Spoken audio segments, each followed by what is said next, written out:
It's a spooky Halloween edition of Optimal Living Daily, episode 325, Cat and Mouse in Partnership by the Brothers Grimm. And I'm Justin Mullick. It's Halloween today. Happy Halloween if you're into it. If not, well, hang in there. It's almost over. I decided to spice up this episode and do something a little different. It's pretty rare. Like maybe 1% of my episodes are strange or not totally about life optimization. And this is one of those episodes. Thought it'd be fun. If you're new here, normally I read blogs to you with author permission, and I have some of the best personal development bloggers out there. But since it's Halloween, I'll be reading one of the fairy tales by the Brothers Grimm, and most likely one you haven't heard before. I thought about doing Little Red Riding Hood or Hansel and Gretel, but might as well share something you're less likely to have heard 100 times already.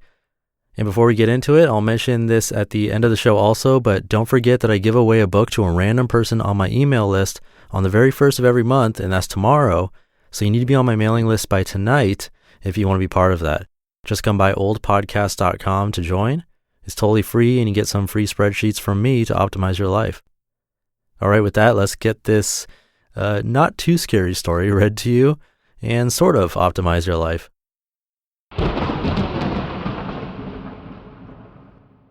Cat and Mouse in Partnership, a fairy tale from the Brothers Grimm. A certain cat had made the acquaintance of a mouse and had said so much to her about the great love and friendship she felt for her that at length the mouse agreed that they should live and keep house together. "But we must make a provision for winter, or else we shall suffer from hunger," said the cat, "and you, little mouse, cannot venture everywhere or you'll be caught in a trap some day." The good advice was followed and a pot of fat was bought, but they did not know where to put it. At length, after much consideration, the cat said, "I know no place where it will be better stored up than in the church, for no one dares take anything away from there. We will set it beneath the altar and not touch it until we are really in need of it." So the pot was placed in safety, but it was not long before the cat had a great yearning for it and said to the mouse, "I want to tell you something, little mouse. My cousin has brought a little son into the world and has asked me to be godmother. He is white with brown spots, and I am to hold him over the font at the christening.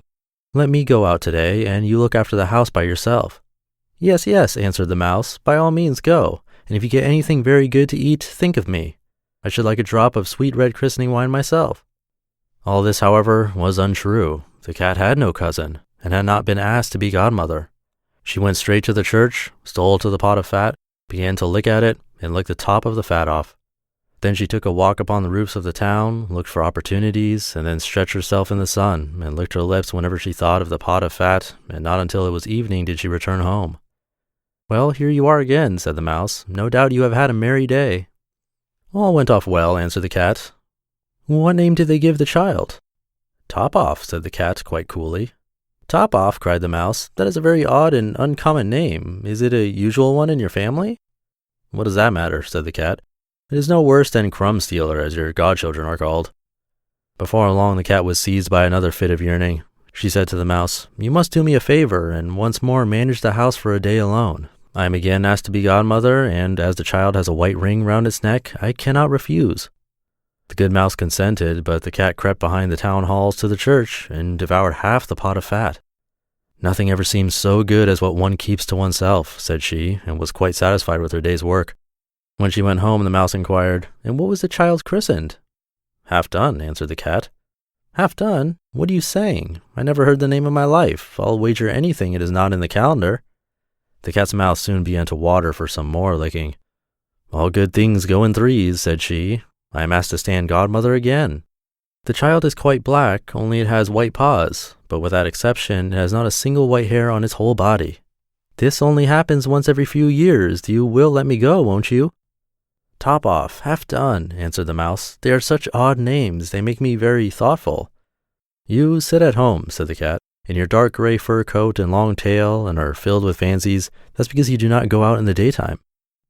During the cat's absence, the mouse cleaned the house and put it in order, but the greedy cat entirely emptied the pot of fat. "When everything is eaten up, one has some peace," said she to herself, and well filled and fat, she did not return home till night. The mouse at once asked what name had been given to the third child. "It will not please you more than the others," said the cat. "He is called All Gone." "All Gone?" cried the mouse. "That is the most suspicious name of all. I have never seen it in print. All Gone? What can that mean?" And she shook her head, curled herself up, and lay down asleep. From this time forth, no one invited the cat to be godmother, but when the winter had come and there was no longer anything to be found outside, the mouse thought of their provision and said, "Come, cat, we will go to our pot of fat which we have stored up for ourselves. We shall enjoy that." "Yes," answered the cat, "you will enjoy it as much as you would enjoy sticking that dainty tongue of yours out of the window." They set out on their way, but when they arrived, the pot of fat certainly was still in its place, but it was empty. "Alas," said the mouse, "now I see what has happened. Now it comes to light. You are a true friend. You have devoured all when you were standing godmother. First top off, then half done, then—" "Will you hold your tongue?" cried the cat. "One more word, and I will eat you too." All gone was already on the poor mouse's lips. Scarcely had she spoken it before the cat sprang on her, seized her, and swallowed her down. Verily, that is the way of the world.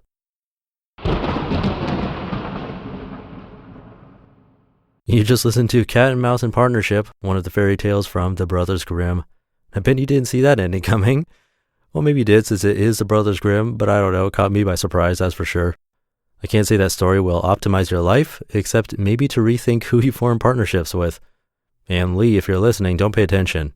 By the way, Lee is my behind-the-scenes business partner. We met in business school in 2008 and worked together pretty much since then, and you might be hearing from him in the future, actually. And if you enjoy stories like these, let me know. I likely won't read them here on the podcast, at least very often, but I can consider recording more and making that a bonus for people who contribute to the show or something along those lines. Just get in touch with me at oldpodcast.com. And while you're there, like I mentioned at the top of the show, tonight is your last chance to be on my mailing list to be entered into a drawing to win the book Minimalism, Live a Meaningful Life by the Minimalists. A lucky winner will be chosen at midnight tonight, and I'll hand pack and mail the book to you if you're the winner. But you need to be on my mailing list by midnight. So to join, there's a super quick way. You can just text the word optimal to the number 44222, or you can visit oldpodcast.com and enter your email address there. Either way works. You'll also get a few spreadsheets from me that will help you optimize your life, totally free, and it's a great way to show your support. Once again, visit oldpodcast.com and enter your email address there, or text the word optimal to the number 44222. And that's it for the Halloween episode. I'll be back to the usual optimizing of our lives tomorrow. So stay tuned for a more normal episode there, where your optimal life awaits. Hey, this is Dan from the Optimal Finance Daily podcast, which is a lot like this show, except more focused on personal finance. Justin handpicks the best posts he can find from blogs and authors like Ramit Sethi, Mr. Money Mustache, and more, and I read them to you 5 days a week. So if you enjoy this podcast, come on over and subscribe to Optimal Finance Daily too. And together, we'll optimize your financial life.